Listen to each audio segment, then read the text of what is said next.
Shadows in the Yuletide glow, a Christmas intrusion.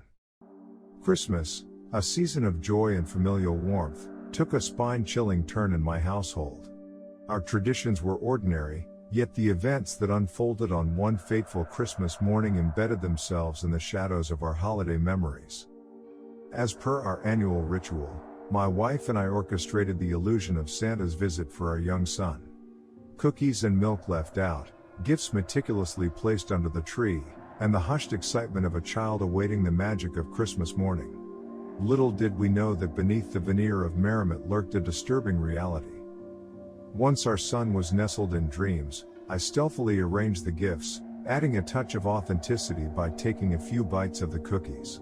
Content with the facade, I embraced the darkness of the night, leaving the shimmering tree lights as the sole witnesses to our holiday charade.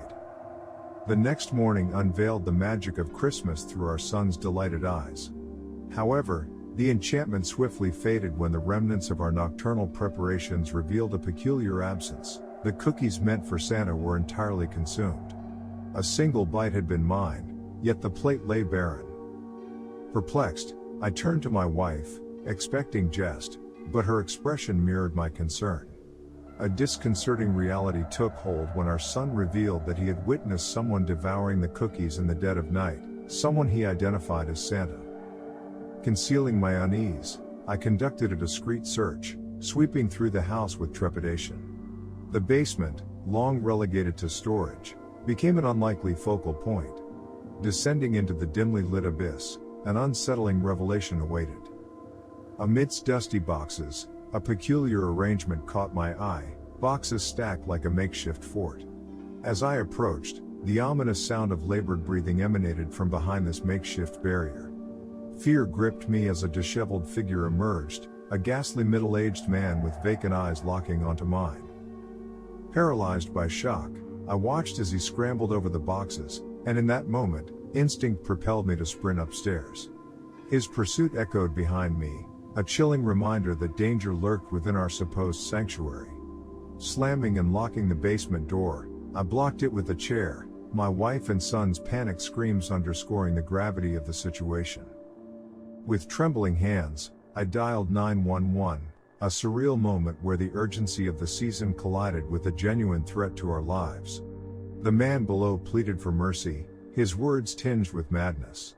Relief washed over me as the police arrived, swiftly apprehending the intruder.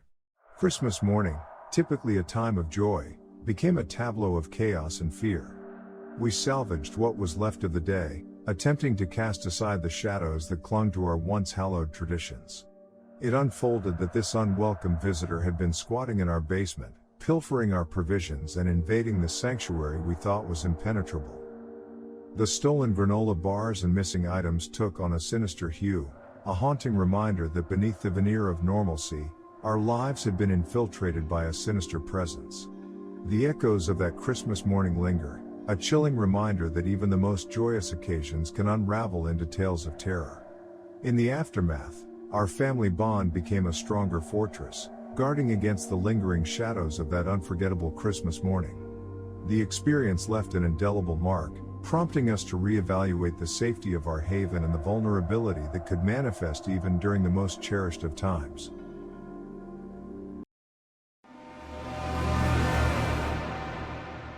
Whispers of Snow, a chilling Christmas Eve encounter.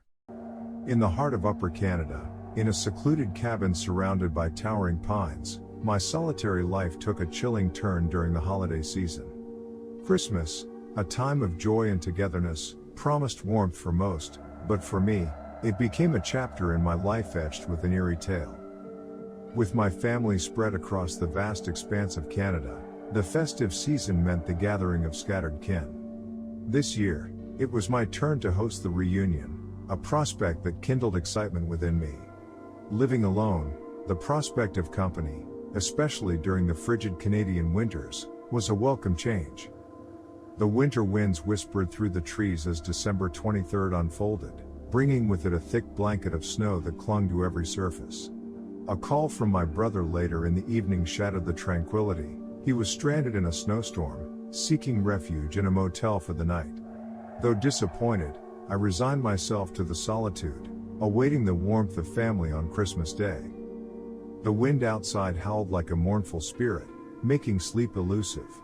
In the eerie stillness, a strange cadence pierced the air. Footsteps, deliberate and slow, echoed through the night. As the world outside lay veiled in darkness, the rhythmic footsteps approached, their tempo cutting through the cacophony of the storm. A concoction of fear and curiosity surged within me as I envisioned various possibilities. Was it a lost traveler seeking shelter, or something more sinister? The knocking that followed, a solitary rap from an unknown location within the cabin, intensified the unease. Stealthily, I descended the stairs, the darkness cloaking my movements. The front door became my destination, drawn by an inexplicable force. A peculiar, nerve-wracking silence enveloped the house, broken only by the wind's furious howling.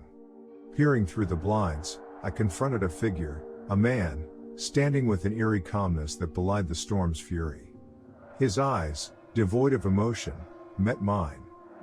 Suddenly, his demeanor shifted, and he unleashed a desperate plea for help, pounding on the window. My heart raced. Something felt profoundly wrong about this encounter. His appearance, disheveled and disturbed, intensified my unease. Yet, the human instinct to aid overpowered my fear. As I contemplated unlocking the door, the man's behavior grew increasingly aggressive. Fearing for my safety, I retrieved a pistol, positioning myself defensively. The relentless pounding persisted, but a more ominous discovery awaited, the sound of footsteps encircling the cabin. Desperation mingled with terror as I barricaded myself upstairs, locked in a tense standoff. Voices below, accompanied by shattering glass, signaled an intrusion. Armed and trembling, I faced an unsettling truth: intruders were within my sanctuary. The men's ominous dialogue echoed, sending shivers down my spine. Their footsteps ascended the staircase, each creak a harbinger of impending danger. A thud against my bedroom door, coupled with a chilling laugh, plunged me into a nightmare. They knew I was there. In a breathless silence, I clutched my weapon, praying for deliverance. Mercifully, the voices dissipated, leaving only the wind's melancholic melody. Slowly, cautiously, I emerged from my refuge, surveying the aftermath of their invasion. The holiday spirit was tainted, but the storm had subsided. With a heavy heart, I recounted the harrowing encounter to my family and the authorities. Christmas Day arrived, a bittersweet celebration overshadowed by the malevolence that had visited the night before. The season of goodwill had been marred by the cruel and inexplicable actions of others. In the wake of that horrifying night, the warmth of family provided solace, a reminder that even in the face of darkness, light could prevail.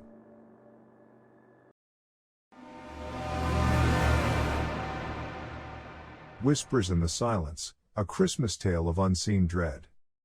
Christmas cast a special spell in our family, an annual pilgrimage to my aunt and uncle's house, where laughter echoed through the halls, and the warmth of familial bonds enveloped us. Yet, amidst the festive cheer, a haunting memory from my 10th year lingers, a tale of shadows that refuses to release its grip on my mind. I was a reserved child, the prospect of meeting new faces sending shivers down my spine. That particular Christmas, my uncle's abode hosted an unfamiliar presence, my cousin's boyfriend, Drew. Introduced as a serious fixture in my cousin's life, he was a stranger in our familial cocoon. Days unfolded, and my avoidance of Drew became a subtle dance. My younger brother, however, embraced him with an innocence that struck me as odd. The camaraderie between them grew unnaturally fast, the air thick with an inexplicable discomfort that gnawed at my senses. As night fell, sharing a room with my brother revealed a peculiar energy radiating from him, an unnatural vibrancy that contradicted the late hour. His admiration for Drew, expressed in glowing terms, triggered an uneasy realization: perhaps I should question why Drew seemed so fixated on a 6-year-old. The night of Christmas Eve unraveled the chilling truth. Going to bed, I noticed my brother's unusual vitality, a prelude to the impending nightmare. I awoke to a silent house, my brother missing from his bed. Panic set in as I discovered his jacket gone, a silent fear clutching at my heart. Descending the stairs, I faced a choice between the front and back doors. The latter revealed ajar, a sinister invitation to the unknown. The frigid air outside carried an air of foreboding. In the field behind the house, two figures emerged, one towering, the other diminutive. Their dark forms hinted at an unholy alliance, prompting me to call my brother's name into the shadows. The smaller figure ran towards me, my brother in tow, his eyes betraying a mixture of fear and relief. Behind them, the larger silhouette lingered, an ominous specter in the night. Retreating indoors, I sought answers from my brother, who could only utter fragments of a disturbing encounter, a game in the dark orchestrated by Drew. For the remainder of the holiday, I clung to my brother, a silent guardian against the invisible threat that had lurked beneath the Christmas lights. The incident left scars, etching a horrible memory in the tapestry of festivities. In the years that followed, I probed my brother about that ominous night. His recollections were veiled in fear, and Drew's fate remained a mystery. My cousin ceased to bring him to family gatherings, leaving unanswered questions hanging in the air. The weight of silence, born out of my timid nature, became a burden as I wished I had spoken out, unraveling the darkness that had infiltrated our celebration. That haunting Christmas serves as a testament to the unseen terrors that can lurk beneath the veneer of joy, a chilling reminder of the shadows that may forever remain unexplored.